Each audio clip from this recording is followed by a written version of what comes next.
Please watch the video in high quality.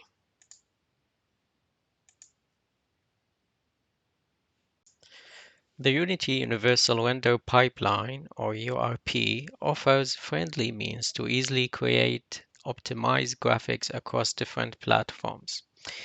The anti-aliasing in Unity helps smooth edges and artifacts while rendering a scene. To set the anti-aliasing in Unity Universal Render Pipeline, first we need to make sure that we have turned on the Universal Render Pipeline and set it up. To do that, there is a link in the description that will show you how to turn on and set the Universal Render Pipeline. So now, to set the anti-aliasing, I will go into the assets, and under the renderer, this is the folder where I created in a previous video the universal render pipeline renderer, and you'll notice there are two files.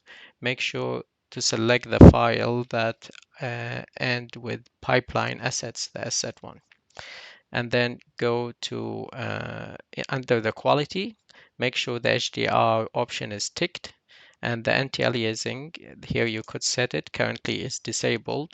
We could select the quality, so I'll go to the highest by 8,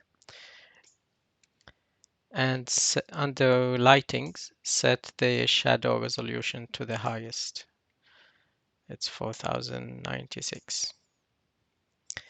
After that is done, we could go to the main camera, select the main camera, and under the rendering,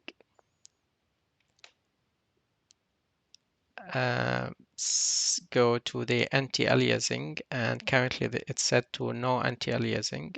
You could select one of two available options, and I will choose the fast approximate anti-aliasing. And now the anti-aliasing settings are ready. The impact of the anti-aliasing can be shown after playing or clicking play and the render happens. Thank you. Please like, subscribe, and click the notifications button to help me make more videos like this.